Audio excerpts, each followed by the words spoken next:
서류를 부하 직원 있는 쪽에 쫙 던지면서 다시 이러는 거요. 요즘에도 회사에서 안녕하세요. 한 변호사 함철성 변호사. 배 변호사 배양미 변호사입니다. 요즘 TVN에서 하는 미지의 서울 드라마 엄청 재밌는데요. 박보영 씨는 연기도 정말 잘하는데 동안이라서 정말 부럽더라고요. 내용도 상당히 좋은데요. 직장 내 괴롭힘이라는 소재를 다뤘다는 점이 눈에 띄었습니다.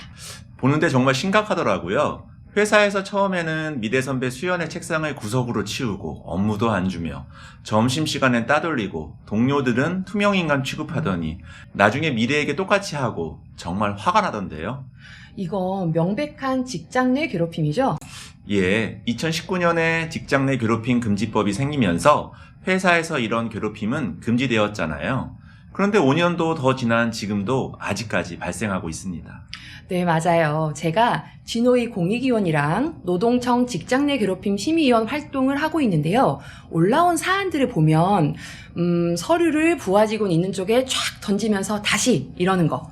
이건 많진 않죠. 아마 드라마에 많이 나와서 그런 것 같고요. 그런데 자리 배치, 비선호 부서나 서울에서 먼 지사 발령, 업무상 불이익, 따돌림, 폭언, 명예훼손 같은 괴롭힘은 사례가 많습니다. 참, 여기서 직장 내 괴롭힘이 뭐냐면요. 직위나 관계의 우위를 이용해서 업무상 적정 범위를 넘어 정신적 또는 신체적 고통을 주거나 근무 환경을 악화시키는 행위입니다. 미지의 서울 경우가 딱 그 경우입니다. 네, 드라마를 보면 배경이 공사라서 꽤 규모가 큰 회사로 설정돼 있거든요. 그럼 회사에서 직장 내 괴롭힘에 대한 보호 제도가 있을 법한데 그 내용은 안 나오더라고요. 그런데 직장 내 괴롭힘이 발생하고 괴롭힘 신고가 들어오면 반드시 조사하고 피해자 보호 조치를 해야 합니다. 만약 회사에서 괴롭힘 신고를 묵살하면 최대 500만 원의 과태료 처분을 받을 수 있고요. 신고한 직원에게 보복하면 더욱 큰일 납니다. 신고자에게 불이익을 주면 회사 측이 형사처벌을 받게 됩니다. 드라마 상황이 현실이라고 보면요. 주인공 미래 같은 피해자는 어떻게 대응하면 될까요? 우선 회사에 신고하는 게 첫걸음입니다.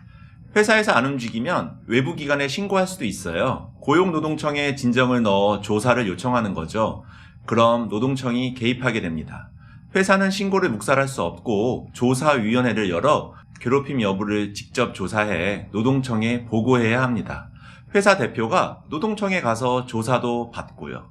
회사에서 조사 결과를 토대로 가해자 징계나 피해자 보호도 지켜보겠죠. 그와 별도로 가해자에 대해 형사처벌을 구할 수 있습니다.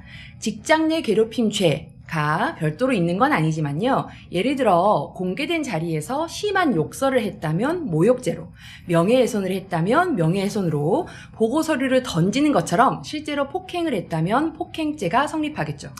민사적으로는 가해자를 상대로 정신적 피해에 대한 위자료 등 손해배상 청구를 할 수 있습니다. 또 회사가 이런 일을 방치했다면 회사에도 배상 책임이 인정될 수 있습니다.